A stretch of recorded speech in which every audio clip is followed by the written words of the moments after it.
For the feast of St. Joseph, all the lilies purchased in his honor were blessed, except these that had remained outside the chapel and had been forgotten about. All the lilies blessed bloomed colossally, hugely, and these that weren't blessed just shrivel up and die. Interesting. St. Joseph is honored especially in this month of March, which is now coming to an end. And we need to remember all through the year the importance of this hidden saint. The Madonna is reported to have said, "Those who have had no devotion to St. Joseph one day will regret terribly not having known him." Those who have a devotion to St. Joseph in this world gain so many blessings in this world and after death. Let us never forget the foster father of the divine child and the relationship still between them. He was the quiet saint, and so was our Blessed Lady, who shared his life at Nazareth. This Friday is the old day of the Compassion of the Blessed Virgin, 8 days before Good Friday. It's still there in the alternative collect of the Mass of this day, which has been put back there, and it is worth meditating upon. Queen of Martyrs, suffering the pains, prophesied, of course, by St. Simeon, one of the 7 dolors of St. Joseph, hearing that prophecy. The saint of the heart, therefore, the interior saint, something to be thought about in this last high point of the liturgical year, the end of Lent.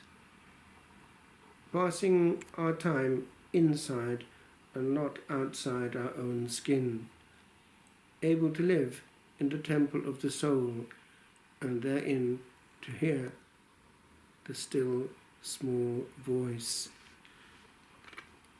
I picked up these words in the manuscript of Purgatory, which is a hint at the importance of this listening.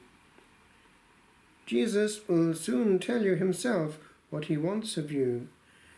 In the meantime, he has given me the task of passing on to you the desires of his divine will. Listen carefully to his voice, speaking to you intimately in the depth of your heart.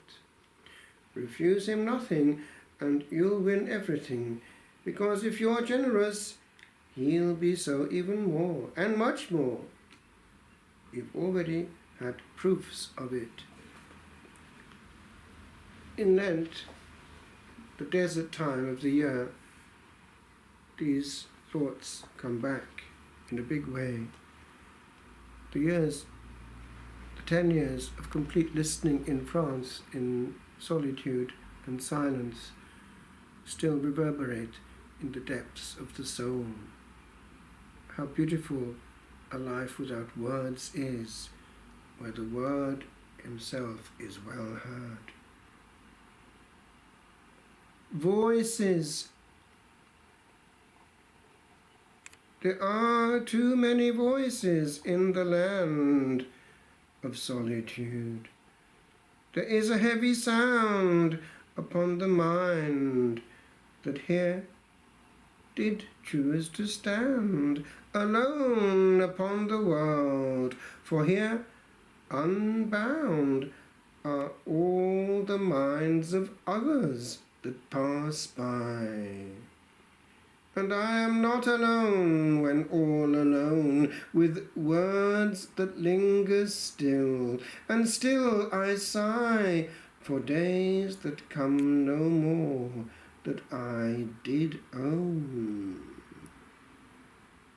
La Trappe, I loved thee well, and thou didst call from thy loud silence, heavy with a bliss of emptiness unknown by each and all, who walk this noisome earth, and pass by this his land, where one could stand and not be heard.